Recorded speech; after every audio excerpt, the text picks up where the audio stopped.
Hello and welcome. I'm Camila Lemia and this is Rappler Talk.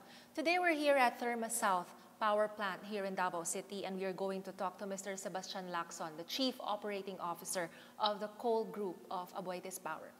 Good day, sir. Hello, good afternoon, Camille. Sir, first, please tell us about AboitizPower and how you decided to enter the market here in Mindanao. Well, first of all, I think it's worthy to point out that Aboitiz has always been in Mindanao almost ever since. Aboitiz started in the 30s in power distribution in Jolo and then eventually in Cotabato, in Davao. And Cotabato and Davao are still part of the Aboitiz portfolio. I guess in the 70s, we started acquiring and eventually building small hydros under our subsidiary called Headcore.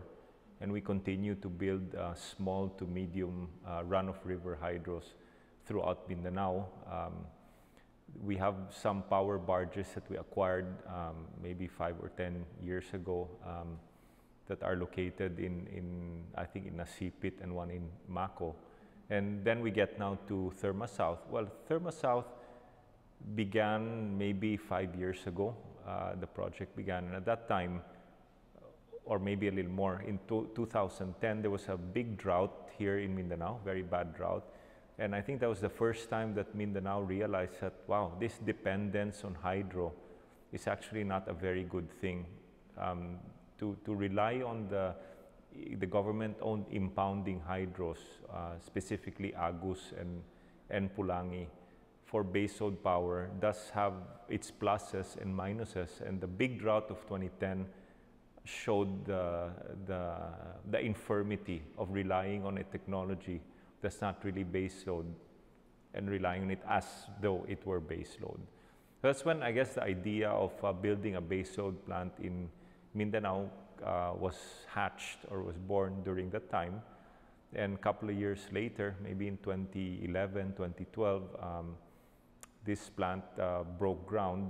And at that time, it really went against conventional business wisdom, because really the reason private investors really stayed away from building power plants in Mindanao was primarily because you're essentially competing with the government. So government used to and continues to sell its output at a very low price relative to what private entities are able to sell at. And so the wisdom was that, wow, how hard naman to get into this market if there's someone else, and if that someone else were the government, even worse, selling at somewhat artificially low price. But then I guess Aboitiz had the foresight really to say that, look, Mindanao is a place of growth, is a place of a lot of potential, and maybe if there were enough power, this potential would even be unlocked sooner and would be unlocked at a much faster rate. And so really it was in a way it was a pioneer, because it built a big baseload capacity, 300 megawatts, in an environment where you have government still a heavy or a dominant participant in the sector. And then this plant had to go out and find its customers and sell at the price that was suitable for Therma South, not at the price that the government was selling at. So imagine how difficult that is, right? I think it was a good move because it kind of became a first mover in Mindanao and showed many other investors who followed suit soon after that, hey, it can be done.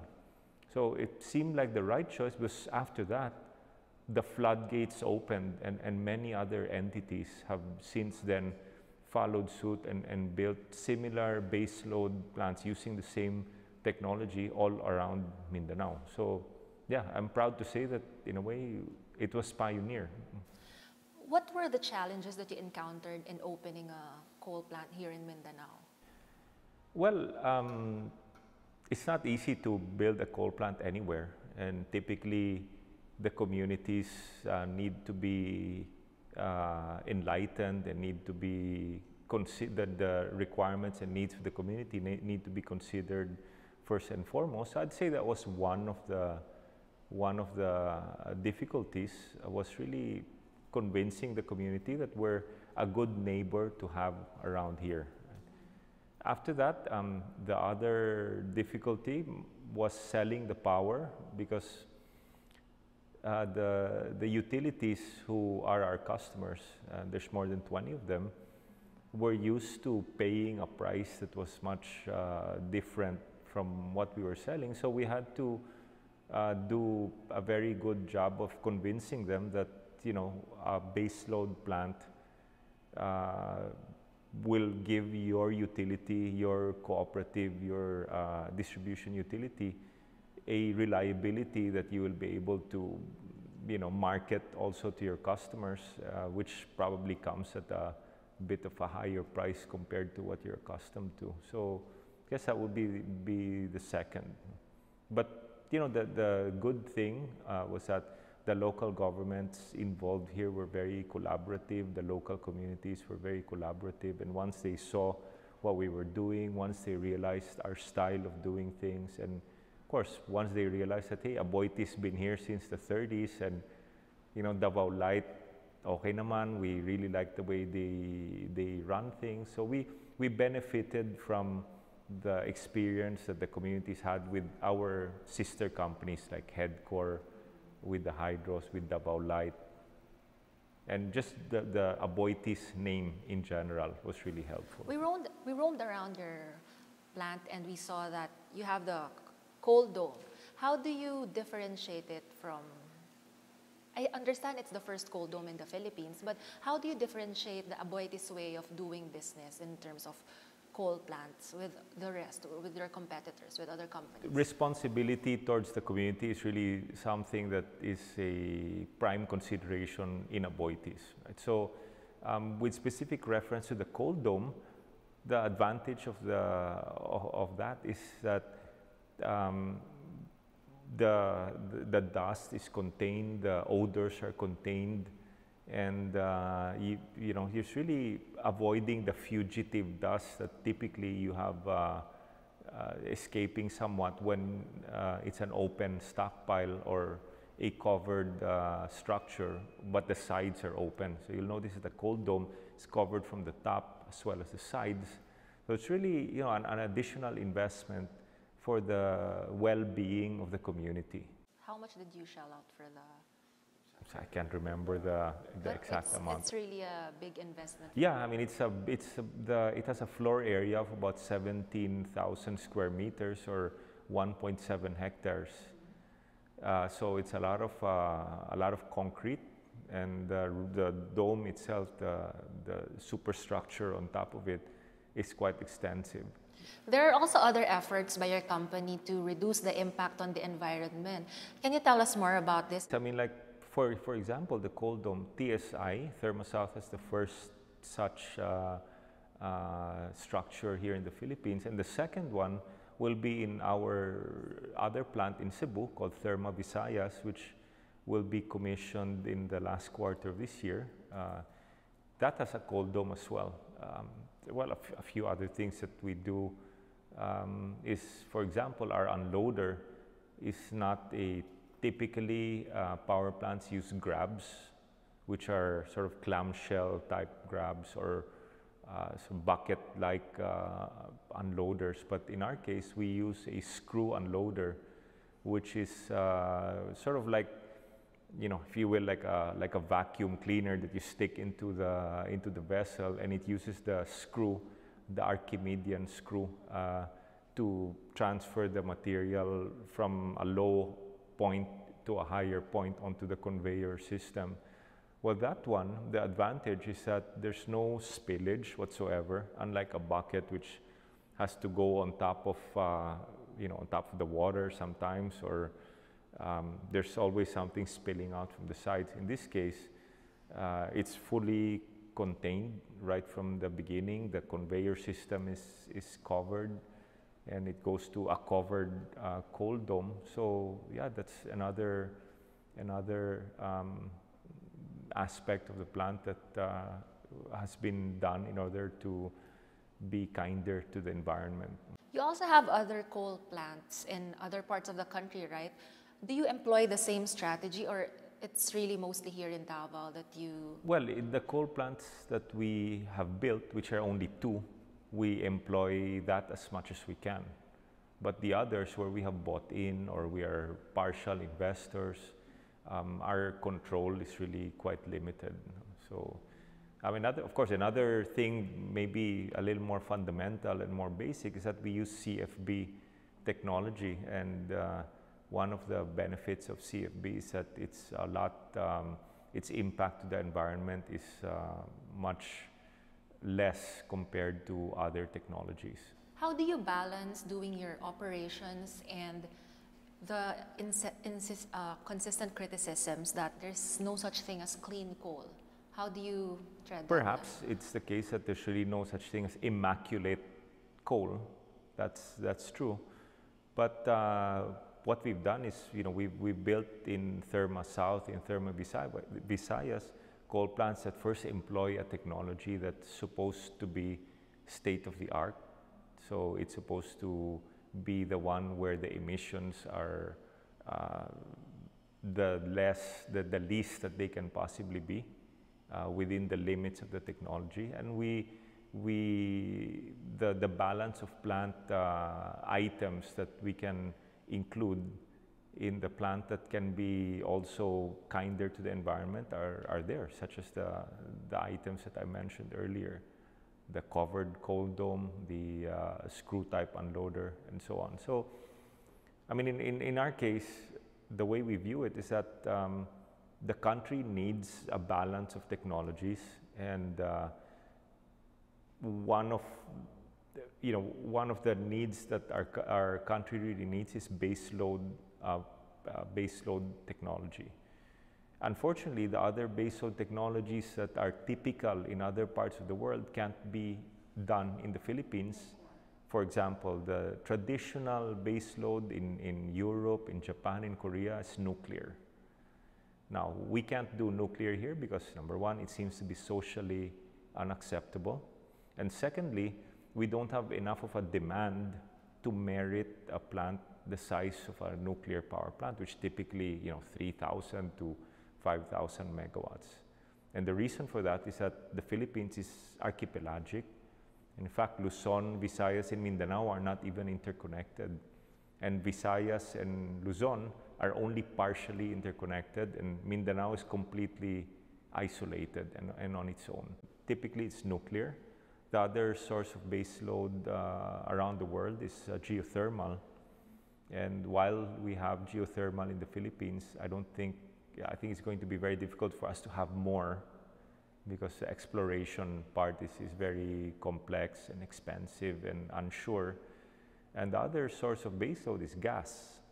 And as you know, our gas resource is probably tapped out already from Malampaya. But of course, in other countries, what they do is they regasify. So they bring in LNG and it gets regasified to run the power plants. But again, you need scale.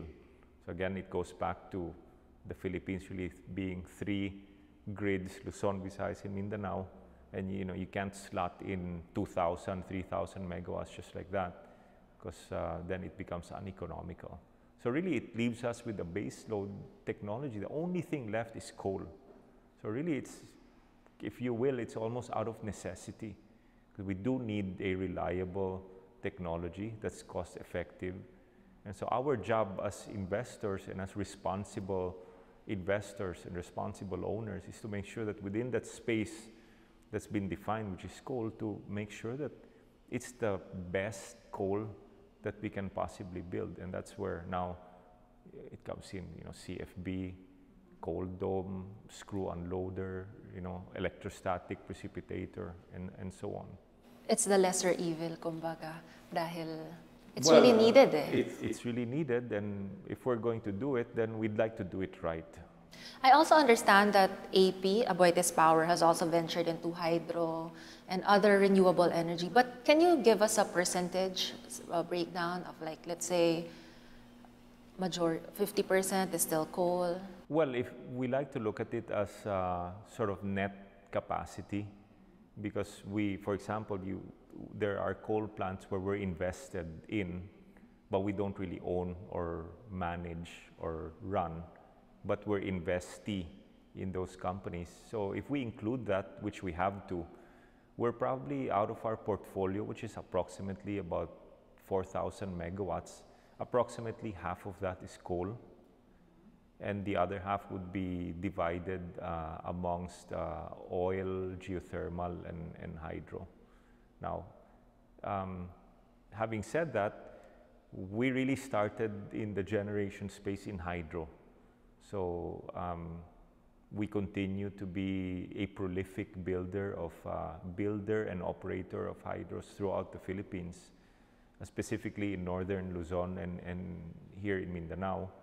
And that will never stop, and has never stopped and will never stop, because it's a great way to generate electricity. It's fantastic for the community, and we've done it for a long time, and we seem to be proficient at it. Let's talk about the business side of operating coal power plants. You said that it's very difficult to establish or to construct a coal power plant, and at the same time, it's the most cost efficient. So how is, in terms of returns and profits, is it okay? Is it workable with considering that you opened last year, right? 2016. Well, profits are really a function of what was invested and our cost structure when we operate. It's really a dynamic. It's very difficult to answer that question because it's very dynamic. For example, in Luzon and Visayas, where we have a deregulated market with open access, no plant anymore is assured that its returns are going to be in this way or that, because then all the contracts under open access are really a negotiation between the generator or the retailer and the end user or the customer. There's hardly any regulatory involvement anymore in open access. So of course, generators still sell to regulated entities like utilities and all that, but the growing market is really this open access market in Luzon and Visayas, and those customers don't really care about what return we're going to make. All they care about is what price the market is offering, and what price and what conditions and what value add can my supplier offer me at this point in time. So I think generally we're seeing that this whole deregulation, this whole open access is really working in favor of the customer. And if you talk to these open access customers or big users of electricity, how the power rates have evolved for them in the last 3 years, for instance, you will be pleased to know that I'm pretty sure they're going to tell you, wow, it's really been great in our favor, right? In favor of the customer. So I guess if that's happening to the customer, where they're seeing those improved or those delightful conditions, then the generators must be the ones who are taking who are probably taking the hit for that one. So I mean, the margins are really very difficult to discuss, because that's the way the market is evolving now. It's very dynamic, and the trend is really in favor of the customer. Where do you source your coal? Our coal right now is sourced from Indonesia, generally. I'm just curious why you're not sourcing it locally. Well, because locally, there's really only one source of coal locally, and the logistics from that source are very complicated, because the vessels are small. Their vessels are small. The vessels serving the local source are small. And so the logistics cost becomes very high because for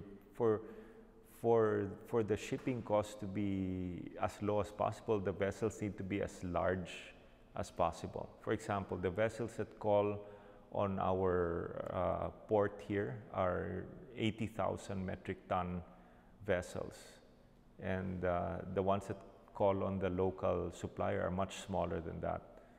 Also, the sailing time from, let's say, for example, from Kalimantan to Davao is about 2 days, 48 hours, and from Semirara to here, for example, would be about 3 to 5 days. And then there's also certain issues about the chemical properties of the local coal that are not suited to our boiler. Now, that's not to say that it's not suited for any coal plant, because coal plants are typically designed for, forgive the redundancy, for what you call a design coal. It takes a certain coal in mind, and then the boiler is built in accordance with the specification of that coal.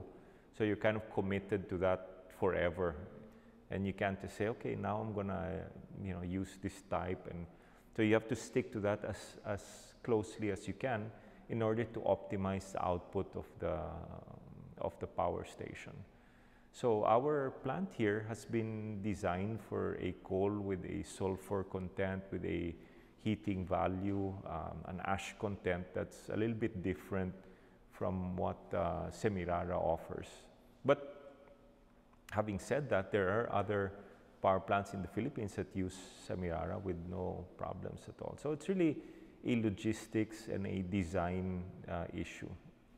Do you have prospective coal projects here and abroad, aside from those in the pipeline, like the expansion of Therma South here and yung Toledo power plant? For now, abroad, no coal projects are being considered that I know of abroad, although I'm only on the operations side, not on the business development. And here outside of TVI, which is the one in Cebu, and outside of Therma South, and the expansions that we're going to have, I'm not aware of. So basically what were announced before, that's it? Yes. I earlier talked to some of your team here, and they said that there's already an oversupply of power in the Philippines. How has it affected your business? Well, the big oversupply situation is really here in Mindanao. So what's happened is that starting the second half of probably 2016, all these new baseload power plants started the commissioning and going commercial operations. Well, about a year after we had ours. And so it just caused an excess of supply in Mindanao, because I think there's 3 or 4 new power plants, 3 or 4 new coal baseload power plants that have come in. Then you still have the hydros, and so and like I said, Mindanao isn't interconnected with the rest of the Philippines, because if it were, then it wouldn't be a problem, because then it would be very beneficial for the rest of the Philippines. But because of the lack of interconnection, so when there's an overcapacity, the demand is what it is. So what happens is a necessary curtailment of power plant output that is undertaken by the system operator, which is not so desirable for generators like us. How do you address that? We address it by trying to ensure that the protocols are respectful of contracts and respectful of obligations. But really, it's as simple as a supply exceeding demand.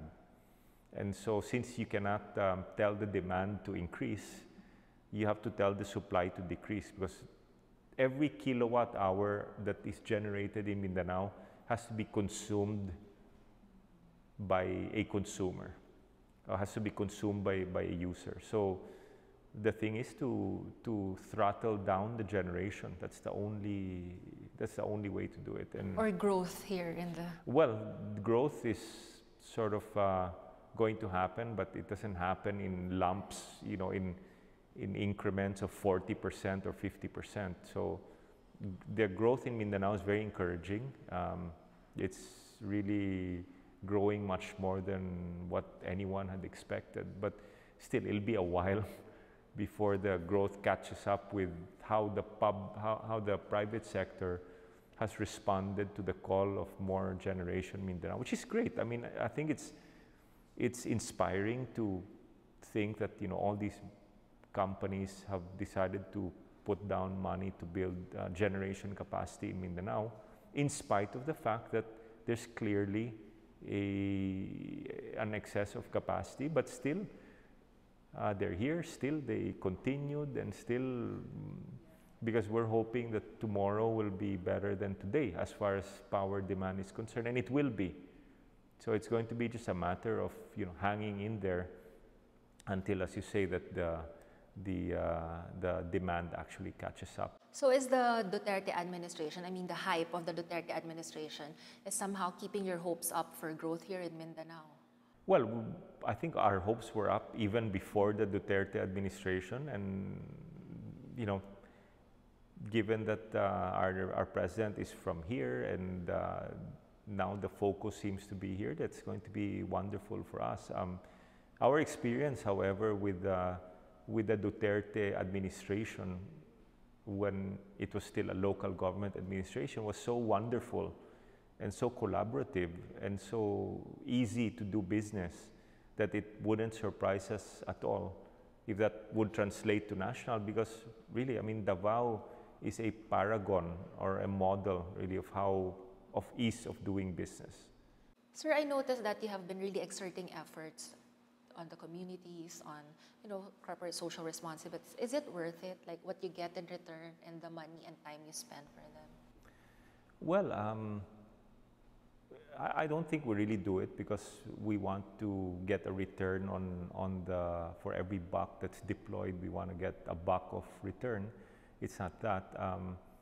On some occasions, like what I told you earlier about, you know, our hydro plant, where it's the community who acts as like the security guard, making sure our plant is protected, then that's kind of an icing on the cake or gravy on top. Right? It's great if that happens. But, you know, when you see some of our peers, some of our fellow executives are former scholars, you pass by the highway in Cebu, in Tarlac, in Davao, in Toledo, and you see school buildings built by Aboitiz Foundation, then it gives you a sense of pride as an employee that, hey, at least you know, our CSR work is going into things that we can all be proud of.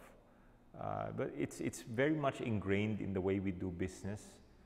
So I don't think we can do it any other way outside of that. Sir, we already talked about the Duterte administration on the national level, and I'd just like to ask if the policies of former Environment Secretary Gina Lopez how has it affected your operations here or your other coal plants? Because I think after mining, the next target is the dirty power sources, or like she was very against coal. So has it affected your operations? Not really, because we make sure that we're within the limits established by the DENR. And so, I mean, if all they want to do is to make sure that all these industries are operating within the limits that were set by law, I can't see why there's anything wrong with that. So, in fact, if it wakes everyone up and makes us more aware of the limits and, you know, what we have to do to make sure that we're within them, it can only be good for everyone. What do you think about, I mean, people calling for total abolition of coal power plants because of the bad experiences with other companies, with other plants?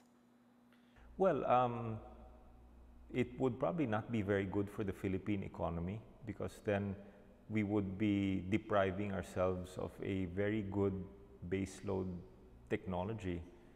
And if you really think about it, in the scheme of things, the Philippines is it's a very substantially renewable energy sector. In other words, our carbon footprint on a per capita basis is very low compared to the rest of the world. So, for us to insist on certain technologies that are, if you want, not carbon oriented, would kind of be depriving the Philippines of energy that it needs to progress, to industrialize further, to grow further. So it would probably have some negative effect on Philippine economy in terms of reliability of power supply. It would probably have an effect insofar as power cost is concerned, meaning it would probably make it a little more expensive. So it would have effects. But as long as we do coal in a responsible manner, I think both arguments are compatible. Both sides are compatible. How does AboitizPower view the Paris Treaty? Is it a challenge? Is it a problem? Because it aims to reduce, the carbon footprints of the Philippines. So how do you view it? Well, it can only be good as long as it's done within reason, that doesn't affect the progress and development of the Philippines. But is it more of it's not an impediment, but it is more of a challenge for you because you're mainly carbon-based. Not just you, I mean all coal-fired power plants. Well, what we think is right for the Philippines is actually a balance. So as long as that balance is maintained or is even improved, if possible, then it is achievable. The power sector isn't the only carbon emitter in the Philippines, so I think if ever those ends would like to be achieved, then all sectors probably have to make a little bit of a sacrifice. But as I said, the Philippines is already 30 or 40% renewable as it is today. So we're starting from a good base, if you will, compared to other countries throughout the world. Thank you very much. You're welcome. That's it. We were just talking to Mr. Sebastian Lacson, the Chief Operating Officer of the coal group of AboitizPower. Thank you.